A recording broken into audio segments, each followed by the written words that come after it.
Assalamu alaikum warahmatullahi wabarakatuh. Akkam jirtu kabajamtootaaf jaalatamtoota hordoftoota jamiilaatu baga nagaan dhuftan viidiyoo irratti hundumti keessan warroonni hamma yoonaatitti na jajjabeessaa na waliin turtan galatoomaa ulfaadhaa isiniin jedha. Warri immoo addisii har'aan kana chaanala kana argitanii subscribe gochuudhaan bakka mallattoo alarmii sana tuquudhaan akka viidiyoon ani gadhiisu isin bira ga'u ta'a. Viidiyoo wantoota nama bashannansiisanuu fi akkasumas irra caalaa wantoota gorsa namaa ta'anuu fi wanta jechuudha jiruuf jireenya keenya keessatti arginee callisnee bira dabarfachuu hin qabne nama sanaaf akka gorsa ta'uuf waan tokko irratti mari'annaa hundumti keessanuu subscribe godhaa. Oromoo ol adeemuuf guddachuuf cinqaman hundaayyuu subscribe gochuutiin laayikii sheer godhaatii jajjabeessaa isiniin jedha. Baay'ee tokkoon isin jaaladha, akkan isin jaallu walitti immoo Rabbis na jaallatu isiniin jedha. Obboleen kiyyaa har'aan kana wanni irraa dubbachuu dhufee waa'ee Oromooti, keessumatti ijoolleen Jimmaatii fi ijoolleen Arsii jechuudha. Bara kana sababa siyaasaatiif jecha wal qabatanii wal qabanii jiru. Rabbiin inni ol ta'ee inni giidoon isaa hunda caalaa jabaatu giddu lamaan keenyatti nageenya haa buusu. Jalqaba irratti waneen jechuu barbaadu yaa obboleen kiyya yaa Oromoo hundumti keessanuyyuu tokko nuti. Adda qoodamnee cinnii adda bahuu hin dandeenyu. Harsiis ta'anu Jimmas ta'anu Oromoodhaan nuti tokko jechuudha. Kanaafuu wal dhiibuun hin barbaachisu, walirratti muufachuun hin barbaachisu. Yeroo nuti hamma keessa jirru kun yeroo nuti itti wal dhiibne, yeroo nuti itti Jimmaa fi Arsii jennee wal nyaannu osoo hin taane, yeroo nuti harka tokkoon wal qabanne kaayyoo keenyaa fi dhiibbaa hamma keessa jirru kana keessaa bahuudhaaf wanti nu barbaachisu tokkummaadha malee ati Jimmaa, ati Arsii, ijoollee Arsii bakka isiin jirtutti qalii, bakka Jimma jirutti barbaadii qalii nuuf hin ta'u jechuudha. Kanaafuu obboleen kee waan tokko isin jechuu barbaada. Loliifni utuu nuti teenyee onlaayinii irraa wal arrabsinee waluma nyaannu Hacaaluu Du'aan nu qabsiisanii, otuma nuti walitti kakannee onlaayinii irraa wal nyaannu Jawaariin hidhanii, otuma nuti ammas daballee waluma nyaannu Lammaa hojiirraa buusanii nuti afaanuma qofee jechuu. Mee warri afaaniin walitti hiitanu kun, warri afaaniin wal nyaattanu kun xiqqishoomasii dhaabattanii of sababuutu isinirra jira. Eessan jira? Aneenyu maalan hojjechaa jira? Wanta hojjechaa jiru kun immoo buutee Oromoof buusamoo balaa uummata Oromooti irratti fida jedhanii bareechanii sammuutitti yaaduun barbaachisaadha. Eenyu abbaan barbaade tisheertii dhiisee jechuu gogaa biyyoo dhiyaa uffatu. Ati kaayyoo fi karoora kee galmaan ga'uuf xaari malee ebeluu kan uffate jettee nama sana walitti buutee Oromoo guutuu isaa wal nyaachisuu hin qabdu. Inni har'a Jimma ta'ee si wajjin dhaabatu gaafa ati ilma Jimmaa tokko irratti roorristu walitti garagaluun keenya hin oolu jechuudha. Akkasumas Arsii ta'ee inni Abiyyi deeggaru gaafa ilmi Jimmaa tokko ilma Arsiitti irratti roorrisu walitti garagaluun keenya hin oolu. Kanaafuu yaa Oromoo waliin nyaatinaa. Horuu fedhee walarraa bee baduu fedhee wal nyaatee jedha Oromoon gizee mammaaku. Baay'ee natti dhaga'ame dhugaa Rabbii isiniin jedhu. Baay'ee natti dhaga'ame. Hunda caala garuu warri koomentii jala deemtanii baga dhukkeen irraa ka'ee baga wal qalanii baga wal nyaatanii baggee dheedi. Eenyutu orma achi keessaa? Gama tokkoon nuti obboleeyyan Islaamaati. Gama tokkoon nuti dhiiga Oromooti tokkodha. Mee hundumti keessanuu warri afaan bantanii jitan kun Jawaar kun uummata Oromootiif waan gaarii tokko hojjeteen dabarsine lafee horiititti qorqanii gatan malee lafee namaa qorqanii hin gatan.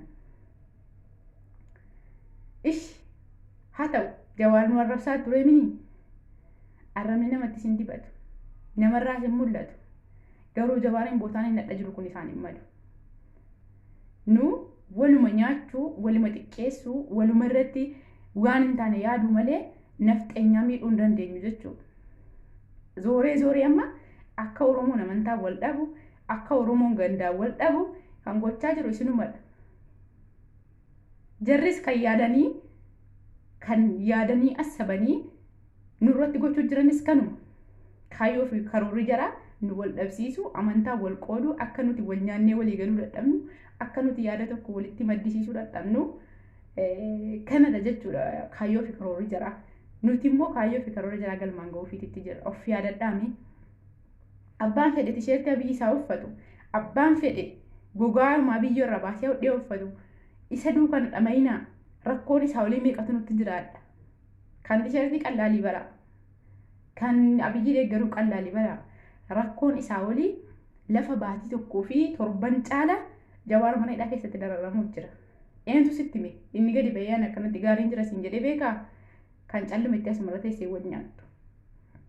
Wanni siyaasaa achi abbaan isaa haafu jechuu mee jalqaba irratti tisheertii irratti hin qabsaa'inaa warra biyyi deeggaru irratti hin qabsaa'inaa Jawaar mana hidhaatii baasuuf qabsaa tokko wal nyaachuun keenya wal xiqqeessuun keenya akka nuti Oromoon faayidaa tokko wal fayyaduu hin dandeenye barataniitu jarri hojiirraa dhaabnee jedhame lammaanii hojiirraa dhaabbatee silaa warra ariyanne hojiirraa jedhanii of himuu.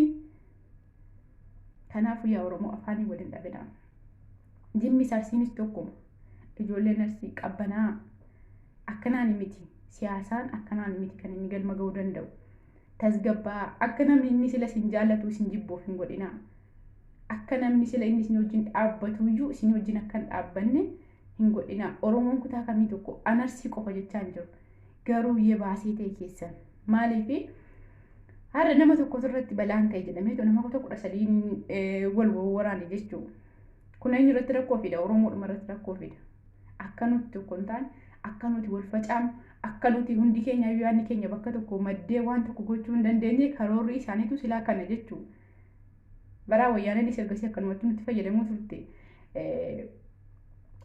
Asiin waanuma tokko kaaftee amantaa walitti buusu, asiin waanuma tokko walitti kaaftee gandaa walitti buusu. Kanaafuu yaa Oromoodhuma ta'ee si wajjiniin afaan kee dubbataa si wajjin waan ati deeggartu waan deeggaru fakkaata kan diinatti yaada kee dabarsee kennu baay'eetu si keessa jira. Of qusadhaa. Otuma qalbiin si haaruu, otuma onneen si dhiigu of keessatti gadi qusadhaa. Nuti kan kolfaa nuun godhinaa kan kolfaa taanee jira sila lama waan kan kolfaa taanuu qabnu kan hidhame dhiiga keenya goota keenya kan du'e obboleessa keenya qarooja keenyaati. Itti dabalatee kan hojiirraa bu'es numadha. Itti dabalatee kan maqaan badaarus numadha. Mee maal qabna? Yoo immoo gandaa wal qooduu dhiifnee, kutaatti wal baasuu dhiifnee, alagaatti wal gadi kennuu dhiifnee, kan kolfaaf gochuu dhiifnee, yoo walii galle waan tokko buusuu ni dandeenya. Karoora keenyas galmaan gaachuu ni dandeenya. Garuu akka kanatti yoomuu inni kun kan shawaan kara shawaa yaa Wallagga gara Wallaggaa deema Arsiin gara Arsii deema Jimma qofaatti gama Arsii gama Jimmaa deema taanaan mootummaa kanas buusuu hin dandeenyu waan itti yaadne sanas galmaan gaachuu hin dandeenyu. An kana jechuun koo mootummaa ekeleen deeggaraa ekeleen jibbaa ekeleen hordofaa saniin jedhaan jiru. Waliin jibbinaa waliin nyaatinaa mee isiramma xiyyeeffannoon ijoollee Arsii xiyyeeffannoon keessan jimumaan qofa mee waa isin gaafadhu. Waan inni isin gaafadhu kana biyya deeggaru Jimma qofaa moo kan Jimmaa keessatti kaasatanii ta'e isin guba. Mee uummanni Jimmaa qallaaliidhayyuu Jimma sareen ol dhufee wajjin waliin dhaabu baraa yoo sareen mootummaa fudhatee wajjin ol lolu maaliif annan beeka uummata Jimmaa jechuudha. Uummanni Jimmaa nama kam wajjin rakkoo hin qabu. Yoo biyyiin bu'ee Jawaar dhufees uummanni Jimmaa uummata mootummaa jeeqee mootummaa buusuu miti. Isin galee kana bareechaa sammuu keessan keessatti isina bulu sammuu keessan keessa isina bulu wanni kun Jimma qofa taanaan kan ce'umsa kan isin irratti dhowwaaru Jimma qofa taanaan rakkatinaa Jimma wajjiniin kan Jimmaa isin dhibin mee isinumtuu walii galaa isinumtuu Jimma qofatu nu akka nuti hin bilisoomne nu godhaa jira jedhaa miti. Jimmi bara Minilikuuyyuu biyya rakkataa biyya dhiibamaan turre isin galee yeroo wayyaaneetis akka sanatti dhiigni ilmaan Oromoo cafacafamu Jimma keessa wanti takka hin jiru lafti nagaadha. Kan Jimmaa qofti isin hin dhiphisin. Jimmi isa dhugaa rabbiin isin hin jedha. Anaaf kutaan Oromoo kamuu tokko ana. Hunduu obboleessa kooti, hunduu dhiiga kooti, isa kamtu loonii, isa kamtu foonii tokkuma naaf. Garuu mee isinumtuu walii galaatii waan tokko godhaa uummanni Jimmaa isin hin dhibin. Uummanni Jimmaa wayyaan inni isaa fudhatu, Tigireen isaa fudhatu, Jinniin jaan kan isaa fudhatu, uummanni Jimmaa bara dhufaa darbaan nama lola jeeqamu dhiibbaa kaasuu miti. Isinii galee maaliif sababaan isaa irra caalaan uummata Jimmaa jechuun warra katamaa keessatti amma wama karaa makiinaa irratti waan hunda gadhiisu laaltanu kana dhiisaati uummanni Jimmaa warri gara baadiyyaa keessa jiru warra gaariinis ajaanis kan rabbiin baraanuu darbee hin oolu jechuutti amana. Isin galee yoo mootummaan badaan nama dhibu dhufes gara rabbiitti oliyyuu malee dullaaf dhate yaa'ee lola loluun beeku. Yoo jawaariftaan rabbiin mana hidhaa keessaa nagaan isa baasnaan fudhate ummanni Jimmaa akkuma isin hadhatti argitan qona. Isin galee akkuma hadhaa biyyi deeggaru kanatti jawaaris yoo dhufe jawaariin deeggara. Garuu akka namni isin hin jaallanne akka namni isin jibbu gochuu kan jiru isinuma. Isin galee amma miskiinota warroota waa'ee siyaasaa keessaa quban qabne ati nafxeenya jedhanii mana irra gubuun qaqqaluun kun xalaata ofii baay'iftan. Amma xalaata ofitti heddummeessitan.